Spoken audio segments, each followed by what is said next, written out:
ton débrief et j'espère que vous allez bien. Aujourd'hui, on se retrouve donc pour une nouvelle vidéo et aujourd'hui, nous allons donc parler de Lyon-Dijon. Voilà les amis, donc demain, le match entre Lyon et Dijon de la deuxième journée de championnat, le premier match de la saison pour l'OL, car le match de la première journée, OL Montpellier a été décalé euh, en cause de sa qualification en demi-finale de Ligue des Champions. Voilà les amis.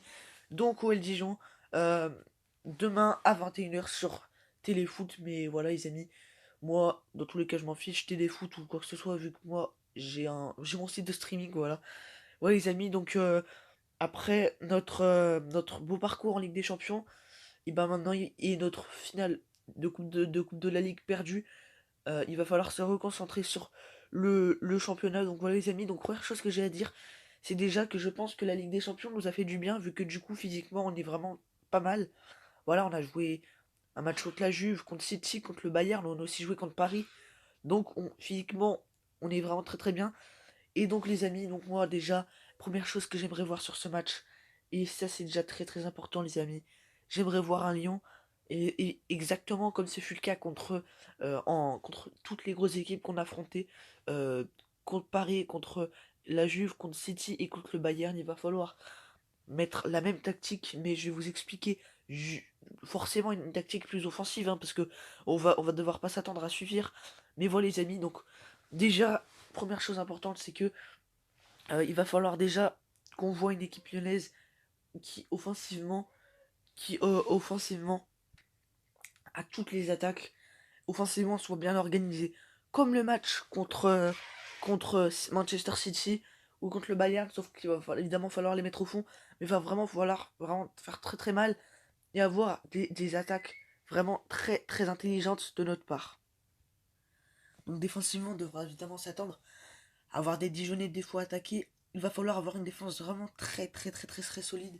C'est-à-dire avoir, comme Dinayer, comme dans tous les matchs qu'on a joué auparavant contre les grosses équipes, va, va falloir être sur tous les ballons. Dès qu'un Dijonais attaque, va falloir être sur le pressing. Donc moi j'opterais plutôt pour un 4 un 4-3-3, voilà les amis. Pas mettre une tactique défensive, mais plutôt avoir plusieurs attaquants. Ouais les amis, mais et avoir un milieu dense. Donc voilà, je verrai donc évidemment Lopez au cage, arrière latéral gauche. J'aimerais bien voir Marsal. Parce que je vais vous expliquer, moi j'aimerais pas trop voir Maxwell Cornet. Après voilà, c'est pas grave s'il met Cornet, mais. Donc voilà, Marcel, non, je vais plutôt mettre Cornet arrière latéral gauche. Ou comme tu veux, tu peux mettre Marcel aussi. En défense centrale, tu mets Denayer et Marcelo. Arrière latéral droit, tu mets Léo Dubois qui peut aller au Paris Saint-Germain, donc il peut. Donc voilà, le PSG est beaucoup sur Léo Dubois. Donc ça peut être son dernier match, ouais, les amis.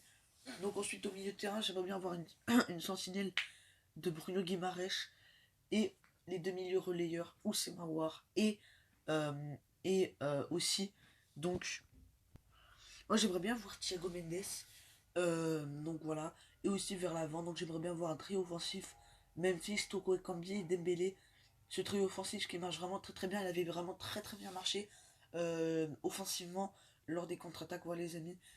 Donc voilà les amis, moi j'aimerais vraiment voir une victoire de Lyon. Dijon qui a perdu en plus son premier match contre Angers. Ils avaient perdu 1-0.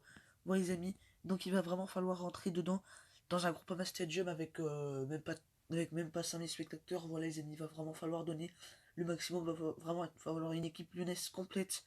Euh, et donc voilà les amis. Donc côté Dijon, donc je connais quasiment aucun joueur parce que la star de Dijon, enfin la star où tu parles, enfin le joueur, l'un des seuls joueurs de Dijon que je connaissais, Majid Didi, il est parti à Montpellier. Mais voilà les amis, donc il va quand même falloir respecter cette équipe dijonnaise. Et voilà, va falloir rien lâcher. Et surtout c'est offensivement, j'ai envie de voir Oussem Aouar faire vraiment très très très très mal à cette équipe dijonnaise. Voilà, j'ai envie qu'en fait le Oussem Aouar se mette à peu près à la hauteur de Memphis, Toko Kambi, et pour former un triangle qui fait vraiment très très mal à cette équipe dijonnaise et voir des retours défensifs. Donc voilà les amis, dans l'absolu, normalement on gagne ce match. Moi, même si, attention, parce on est l'OL, hein, on est capable de gagner des grosses équipes européennes, mais de se faire défoncer contre les petites équipes, même si quand même je verrai une victoire de Lyon. Voilà, je verrai pas un gros score, je verrai peut-être une victoire 2-0 de Lyon. Ça suffirait. En tout cas, voilà, les amis, j'ai envie qu'on fasse le boulot. Et voilà, les amis, normalement, on devrait gagner ce match. En tout cas, on l'espère, voilà, les amis. Donc, moi, je vois une victoire 2-0 de Lyon. Mettez vos pronostics en commentaire. J'ai dit ce que j'avais à dire sur ce match, ma compo. J'avais envie de dire tactiquement comment on devra battre cette équipe dijonnaise. En tout cas, voilà, les amis, c'était le foot en débrief. J'espère que vous avez aimé cette petite vidéo. Likez, partagez, commentez. Allez, les amis, bye.